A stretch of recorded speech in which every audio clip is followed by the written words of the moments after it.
Você quer jogar Dungeons and Dragons, mas aí, ó, é quinta edição, tem edição nova que tá vindo aí, você já ouviu falar da segunda, e tem gente que fala que essa aqui é a melhor, ou que você tem que jogar retroclone e você fica na... Cara, eu só quero aprender RPG, o que que eu faço? Vou te falar agora, pois nesse vídeo a gente vai entrar a fundo em todas as edições de Dungeons and Dragons que veio daqui até agora e as que estão vindo aí, e qual é que é a melhor pra você jogar? Ou será que tem uma melhor mesmo? Fala galera, Adobe aqui, 30 anos de RPG, especialmente Dungeons and Dragons, mas passando por Shadowrun, Vampiro, o que você imaginar. E no vídeo de hoje a gente vai entrar numa coisa que né, é uma pergunta bacana. Como é que tem tanto Dungeons and Dragons? Qual é que é o verdadeiro Dungeons and Dragons? Qual é que é o melhor de todos? E será que existe um mesmo que é o melhor? A resposta é não existe um melhor. Ou melhor, você vai descobrir qual é o seu estilo de jogo que mais se adapta a cada um dos tipos de Dungeons and Dragons que tem, se é que tu vai gostar de Dungeons and Dragons. E para isso é bom você entender o que é o estilo, o que é que faz com que cada edição seja boa ou ruim para uma ou certa coisa e assim facilitar a sua escolha de qual edição para a aventura que você quer jogar agora vai ser melhor. Por que eu digo para aventura? Porque, galera, esse é o grande segredo dos RPGs. A galera fica achando que quando muda edição para edição de RPG, que tá melhorando o jogo. Pode ser que algumas coisas realmente melhorem ou piorem, mas muitas vezes acontece uma mudança até do estilo completo do jogo. É como se alguém pegasse xadrez e falasse: não, bora jogar xadrez agora, mas botar que de vez em quando a gente rola uns dados para ataque. Quando o rei vai lá ser em checkmate, não é garantido não, tem 50% de chance. Ou seja, mudou totalmente a dinâmica do jogo, acaba virando outro jogo. E isso acontece até no Dungeons and Dragons. O cara que jogou Dungeons and Dragons lá, raiz, 0E, primeira edição, se ele pega para jogar a quinta edição agora, ele só vai reconhecer os atributos, ele não vai nem achar que é o mesmo jogo, porque a experiência vivida na mesa é tão diferente. E isso não quer dizer que é pior ou melhor. É outra experiência, que nem dizer que você gosta de Monopoly e o outro gosta de xadrez, como eu acabei de falar. E aí o que, que a gente faz? A gente pega e descobre o que é que a gente, para nossa mesa, vai querer usar agora. Só que para isso é bom a gente saber o que é que cada um dos tipos de Dungeons and Dragons facilita a nossa vida, né? Então vamos lá, a gente vai começar da frente, do futuro pro passado.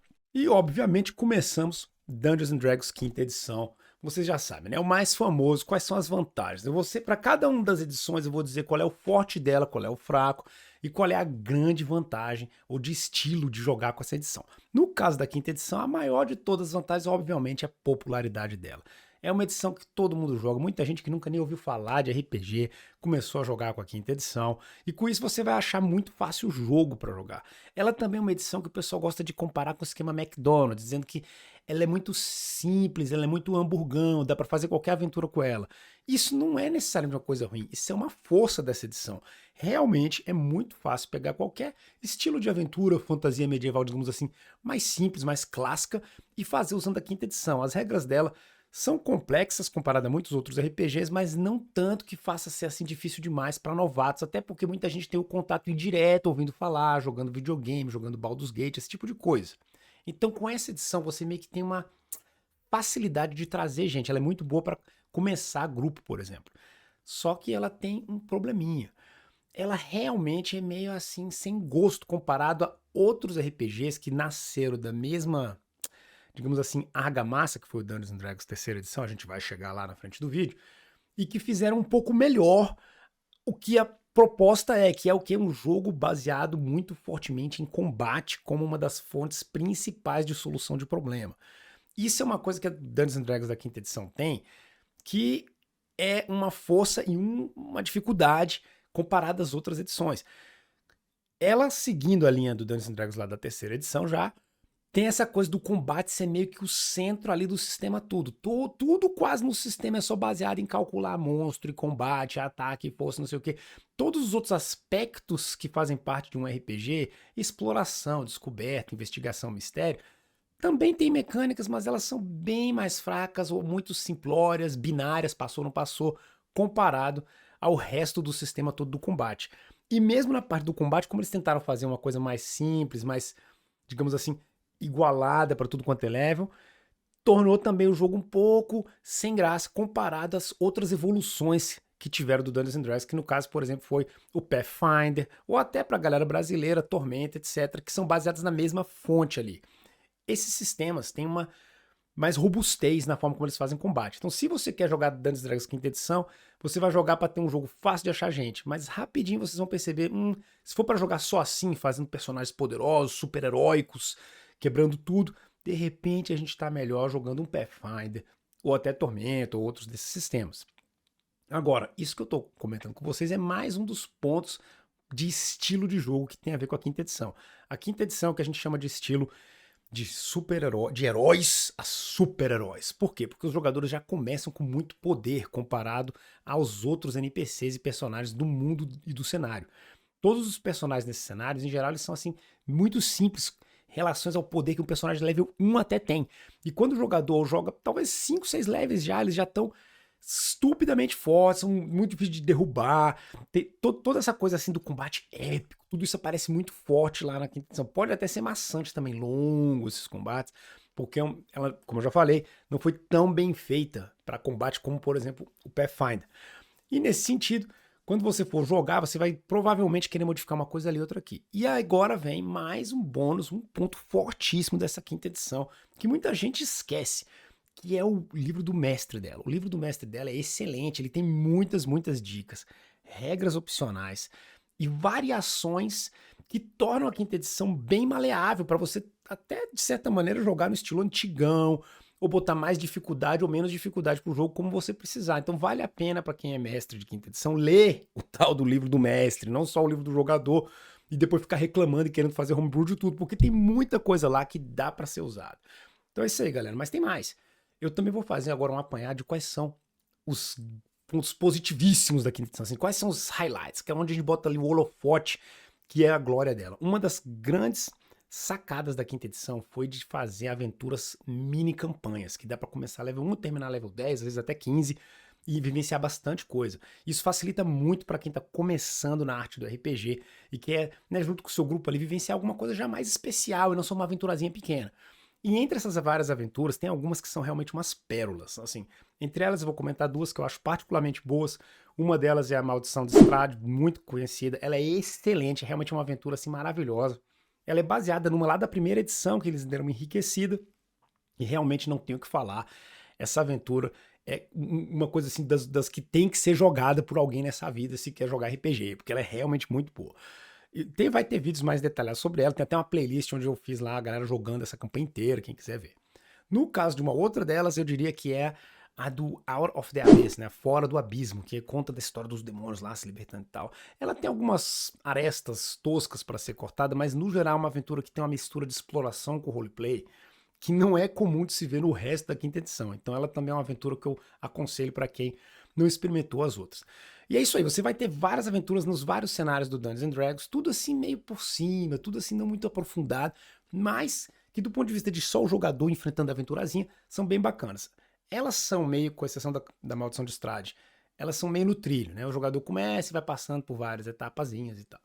Mas isso às vezes é muito bom, especialmente para quem está aprendendo o jogo ainda. Então, para mim, isso é um ponto positivo forte da quinta edição. Se você acha que não, que é uma desgraça, bota nos comentários aí, fala o que é que você acha.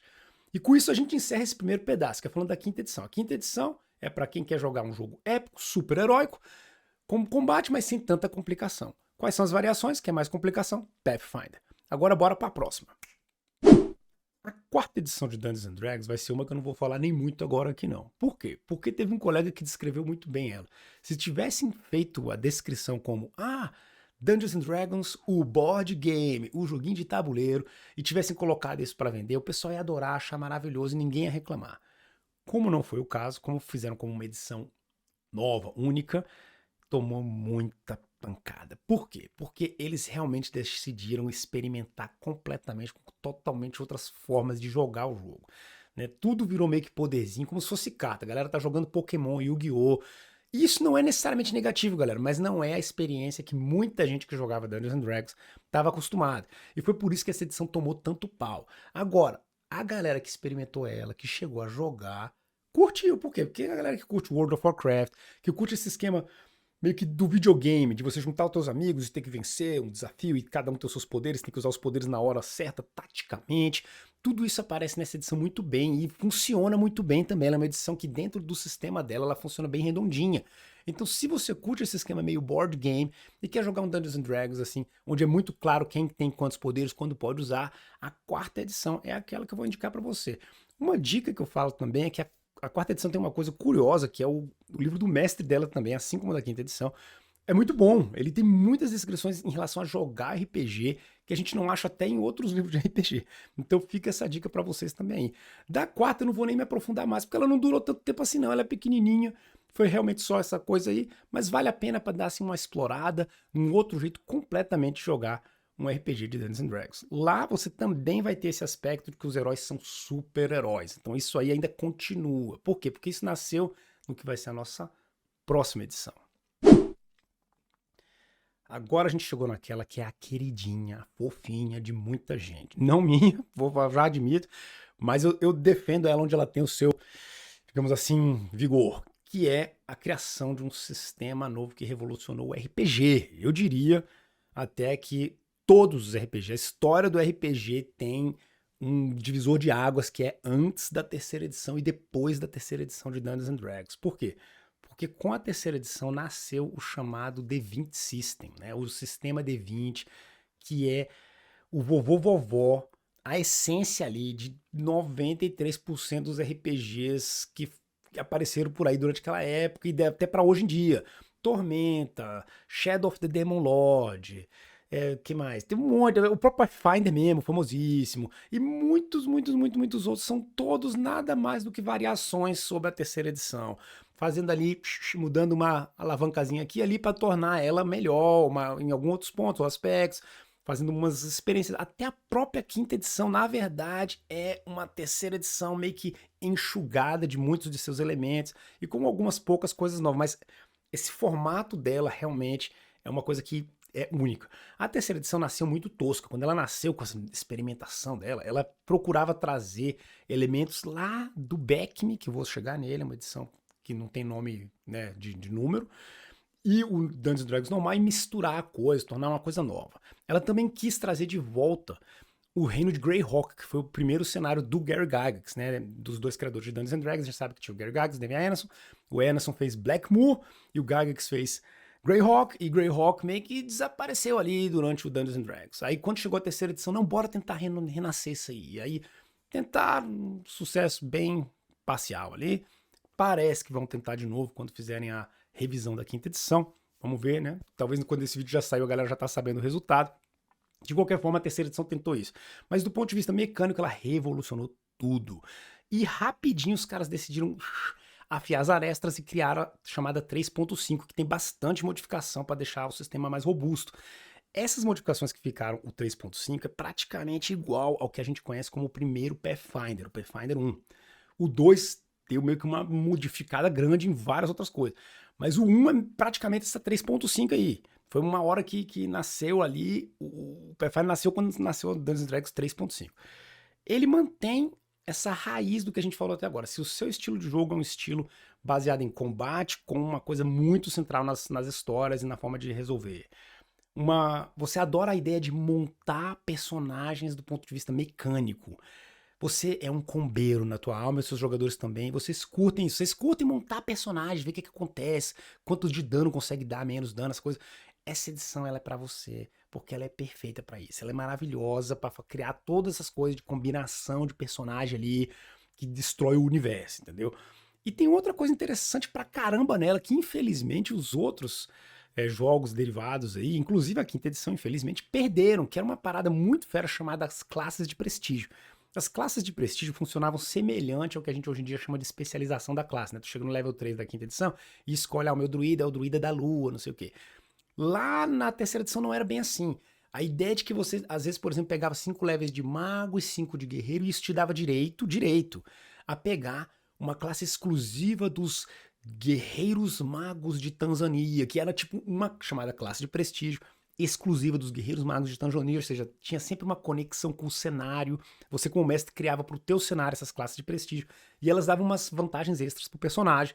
Em geral, elas tinham só 10 levels que você adicionava em cima dos levels requisitos das classes anteriores que você tinha que ter para pegar essa classe de prestígio. Ou seja, era uma maneira de adicionar elementos do cenário a mecânicas. Muito interessante, muito fácil de adaptar também para quem joga quinta edição. Então vale a pena explorar essas paradas aí da terceira edição, 3.5 para ser exato, para justamente trazer para o teu jogo.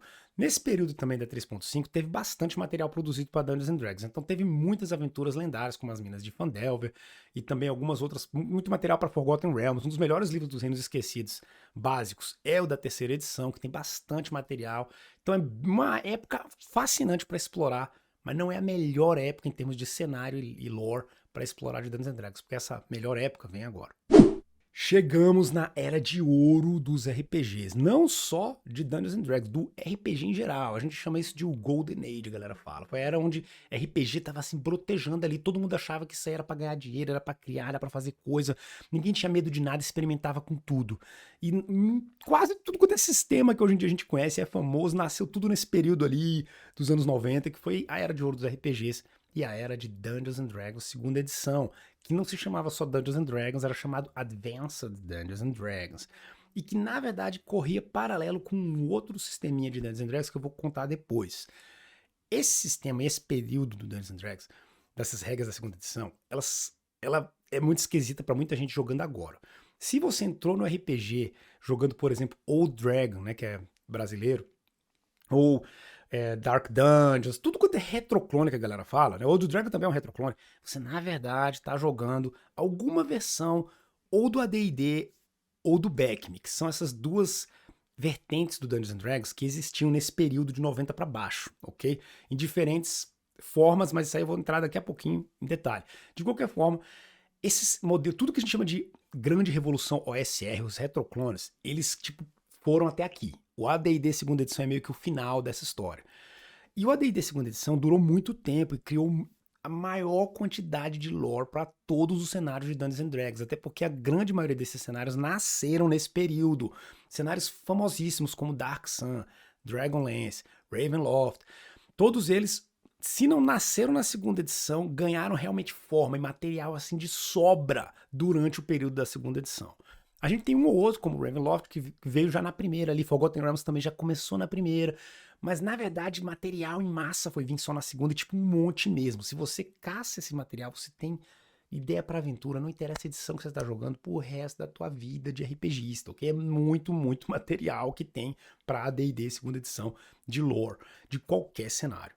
E em termos de regras, como eu já falei, elas seguem aquele modelo OSR, ou seja, é bem letal, prioriza exploração e narração e não combate. Se você vai pro combate, a chance de você bater as botas é gigante.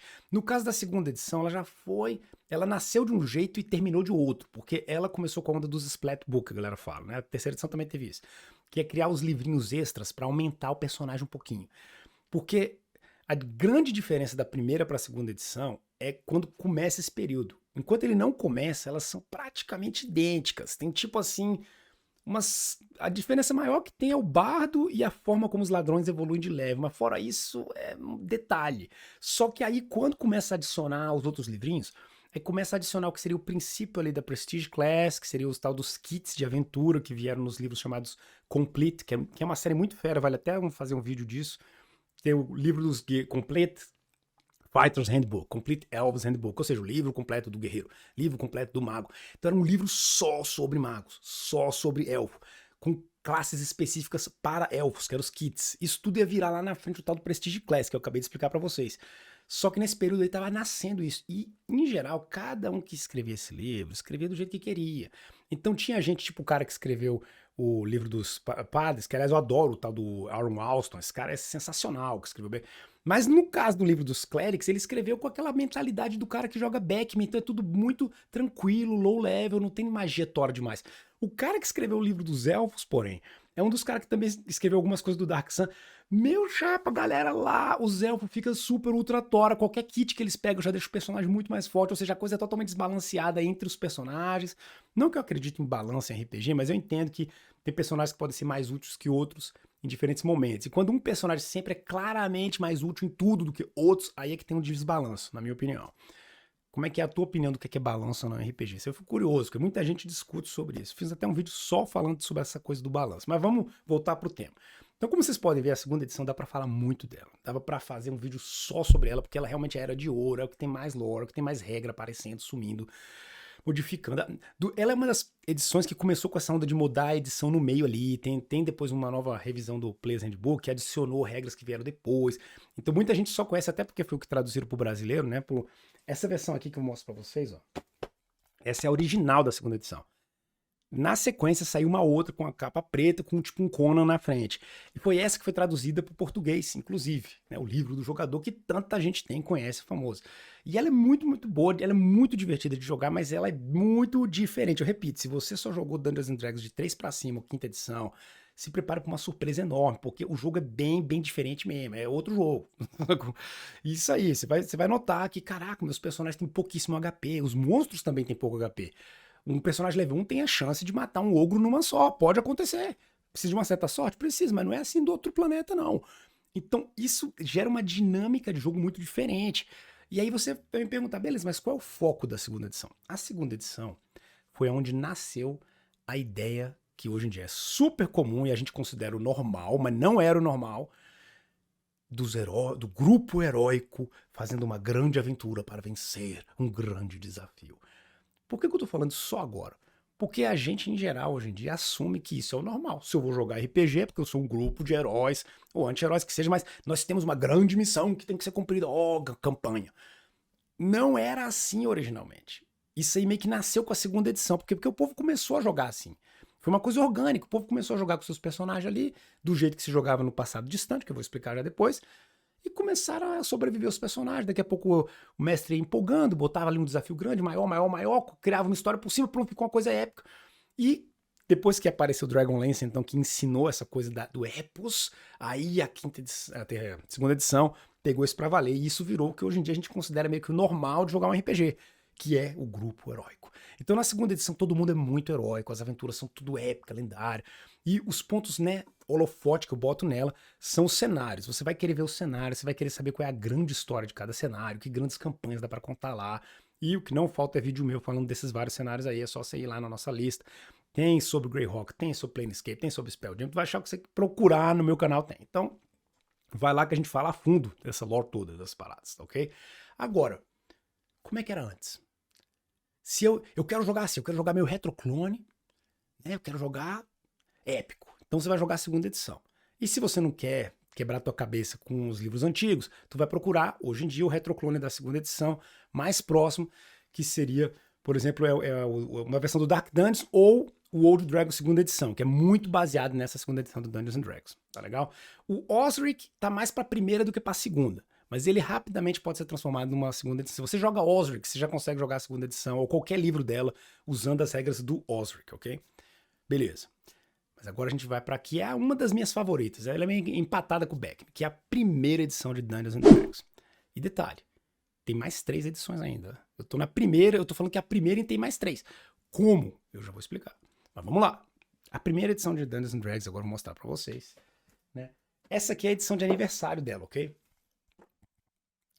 Isso aqui é bem bacana, porque fizeram bonitinho, com o livrinho e tudo mais.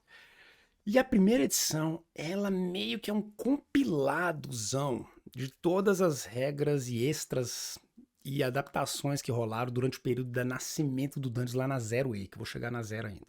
Quando tava assim nascendo aquela protoforma do Dungeons, em algum momento o pessoal decidiu, não, vamos pegar tudo isso aí, juntar e fazer uma coisa oficial, até porque queriam fazer um lance de oficialidade pra vender, né? Que esse é o principal motivo por que sequer tem edição, galera. Não é nem porque os caras acham que o jogo tem que melhorar, não, ou ficar diferente, não. É porque o livro que mais vende é o livro do jogador. Então vale muito a pena sempre criar edição nova só pra vender de novo, entendeu? É por isso que os caras estão fazendo isso. Era muito. A outra opção era o que fazer só simplesmente uma errata, mostrar, modificamos isso aqui. Mas não, edição nova, ó, vai mudar tudo, o planeta muda. Às vezes acontece, que foi o caso da segunda pra terceira, às vezes não acontece, que foi a segunda para a segundazinha. Da 3 para 3,5 dá até para falar que foi uma errata bem necessária. Agora, por exemplo, da 3 para 4 foi uma mudança real, mas a 5 comparada com a 3, sabe? De qualquer forma, foram gerando jogos diferentes e na verdade a gente ganha com isso, porque quando tem jogo diferente, mais diversão, mais estilos para jogar. Vamos voltar para a primeira edição. A primeira edição, ela era baseada nas ideias de como se jogava RPG lá quando nasceu o jogo, especialmente com o Dave Anderson, que foi quem pensou a ideia de exploração de labirintos. Ou seja, a ideia era sobreviver. Era o que a gente chama hoje em dia no gaming de roguelike. Você entrar com o teu grupo lá, ou teu personagem, às vezes sozinho, tentar ir no labirinto o mais fundo possível, achar os tesouros, resolver os mistérios e sobreviver essa aventura e sair. E, em geral, uma exploração, uma expedição, durava só a sessão. Você ia, e se você saiu, beleza, ganhou o XP. Vamos ver como é que vai ser a sessão que vem, quem é que vai jogar, quem vai aparecer pra jogar. Se não apareceu gente, de repente eu contrato alguns personagens extras pra ir comigo. Tinha muito disso, de contratar personagem. Você ter lá os seus camisa vermelha, que a galera fala no Star Trek, né? Pra morrer na tua frente. Inclusive o pessoal que joga o DCC, né? Dungeon Crawl Classics, que é um dos retroclones desse período aí, sabe disso, né? Se bem que o DCC não copia a primeira edição de Dungeons and Dragons. Ele copia o backing, que eu já vou chegar lá daqui a pouco, ok? Qualquer forma, esse estilozão de exploração, sobreviver, e depois no caso do Gary Gygax, ele ampliou para explorar o mundo, a galera viajava, o Emerson também foi junto com ele ali, eles foram criando coisas de viajar pelas montanhas, florestas, tinha muita tabela sobre como é que era explorar os hexágonos, achar comida não, que tipos de monstro, quem habitava o local, encontrou um castelo, o que é que tem no castelo, o que é que as pessoas do castelo querem de mim, olha só que viagem, galera, tudo isso é tabela que a gente até acha na quinta edição do livro do mestre. Mas é tudo como se fossem umas coisas extras ali que eles nunca explicam como se fosse essencial pro jogo. Mas naquela época lá da origem, isso era essencial. Isso era tipo, o jogo é explorar especialmente. E quanto mais você explora, mais você acha tesouros. Quanto mais tesouros você acha, mais você ganha XP, porque o XP era igual ao tesouro que você achou. No caso do Emerson, você ainda tinha que usar esse XP de uma maneira adequada ao teu personagem. Enquanto ele não usasse a grana, por exemplo, no caso do mago, investindo numa biblioteca, no caso do sacerdote, fazendo lá um feirão de comida para a galera pobre, etc., você não ganhava o XP. Muito interessante. E se você usasse o dinheiro numa coisa que não tem a ver necessariamente com o teu personagem, ou melhor, com a parte principal dele, você não ganhava tanto XP quanto deveria com essa mesma grana. Olha, isso é muito louco, e se você quiser saber mais sobre isso, vai dar uma olhada no nosso vídeo sobre Blackmoor, onde eu explico esse período do Dungeons and Dragons. De qualquer forma, a primeira edição, ela, em termos de regra, ela é assim, exploração, secona e tal. Como eu já disse, bem semelhante à primeira, porém com o humanocentrismo. Por quê? Porque o Gygax queria usar as mecânicas do jogo para obrigar a galera a jogar de um jeito que refletisse o cenário que ele imaginava no RPG. Olha que viagem isso. Hoje em dia a gente não tem disso, a gente joga o que a gente quiser. Eu quero ser um gnomo barbário. Tá, beleza, então tu é um bárbaro gnomo. Naquela época não era assim. Naquela época eles achavam que as regras do jogo tinham que fazer com que os jogadores fossem um espelho do cenário. Então, se no cenário tem pouco paladino, porque paladino é uma coisa lendária, raríssima, então você tem que ter a sorte de jogar um 17 no carisma, em 3 de 6 na ordem com os dados de atributo. Então você ia pegar 3 dados, jogar um por um na ordem, e o último tinha que ser 17 para você poder jogar de paladino. Olha que viagem. Você não podia chegar e falar, eu quero jogar de paladino. Não, não, não. Tu tem que ter sorte. Por quê? Porque isso ia fazer com que, entre as várias pessoas que jogassem no teu grupo, na sua turma, caraca, olha lá, a Manuela conseguiu, galera, ela rolou um paladino, e o pessoal, uau, sinistro, porque a ideia era de que era para ser raro um paladino na mesa. Então, isso gerava essa coisa, mas por outro lado, vamos pensar do ponto de vista de jogo, por que a gente vai se limitar para jogar na mesa o que a gente quer jogar? Então, isso foi uma das primeiras coisas que rapidinho eles mudaram no Dungeons and Dragons, especialmente na terceira edição. Mas já na segunda eles comentam de mudar os números, fazer o que você quer. Até a primeira mesmo, quando saiu o chamado Unearthed Arcana, que é esse livro aqui, que era tipo tipo 1.5, adicionando umas regras extras, né? Foi meio que uma mini revoluçãozinha. Ele já dava um pouco dessa ideia de deixar os jogadores escolherem o que é que eles querem jogar. Ó, que viagem. Deixar os jogadores escolherem o que eles querem jogar. Porque o Gygax tinha muito disso. Vou repetir, o cenário simulava a coisa. E com isso, você jogar de não humano era meio que uma desvantagem em muitos pontos. Quando você jogava de não humano, você não podia chegar em level tão alto, você não podia ter todo tipo de classe e combinação. Por quê? Porque a ideia era de que os não humanos eram muito, para eles, introvertidos, eles não tinham a ambição dos humanos. Então só os humanos podiam ter os levels mais top e ser os personagens mais cavalos. Os não humanos não rolava. Agora, se você curte essas ideias, claro, você vai ter que fazer um cenário, seus jogadores vão contigo aí. Hoje em dia eu tendo a jogar com as regras da primeira edição, mas eu gosto de perguntar para meus jogadores como eles querem fazer essa parte, se eles querem jogar um personagem especial. Você pode juntar o melhor dos dois mundos, galera. Que é, por exemplo, o que o Old Dragon faz, que junta essas regras com a nossa próxima coisa, que é o Dungeons and Dragons Back Me ou BX. Na verdade, o Back Me e BX são um pouquinho diferentes, mas num detalhe, eles são os grandes os grandes representantes do que hoje em dia a gente considera o retroclone, né? Isso aqui, galera, essa combinação de caixas aqui, ó, Dungeons and Dragons Basic e Dungeons and Dragons BX, nasceram de uma tentativa de fazer uma versão de Dungeons and Dragons para criança, tipo uma mais simplesinha e tal, mais tranquila. Acabaram foi criando um sistema tão robusto, tão bacana, que até hoje, no dia de hoje, tudo quanto é retroclone é baseado nele, porque ele funciona tão bem. Vocês estão percebendo que é obviamente o Dungeons and Dragons que eu considero o melhor. Porque os caras realmente começaram simples para fazer para criança e depois foram só melhorando a parada. E o cenário que eles criaram para esse sistema, que é o chamado Mistara, que é o que eu mais tenho vídeo meu no canal, vocês vão ver que ele é o melhor cenário que existe.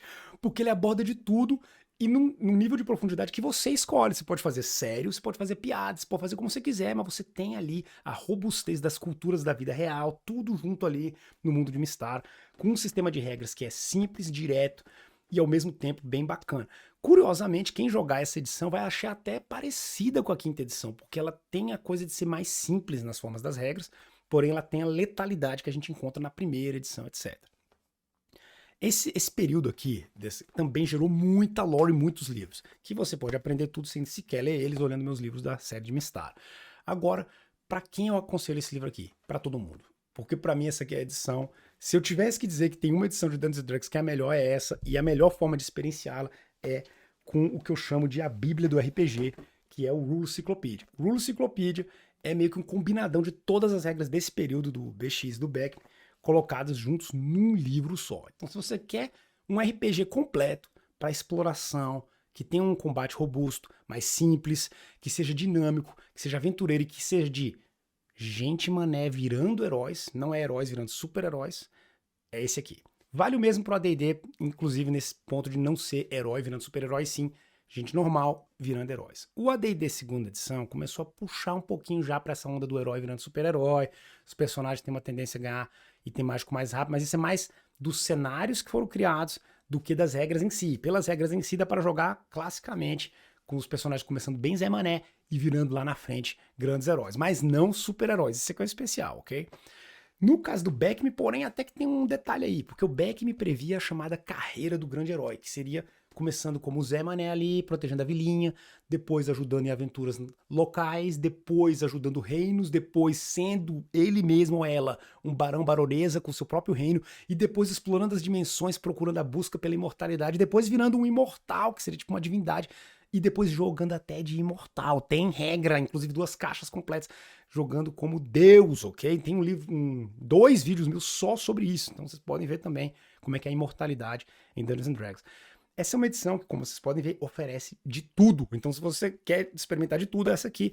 O Cyclopedia virou 2 retroclones, que é o Oze, né? O Oze é um retroclone disso aqui, como também é um retroclone.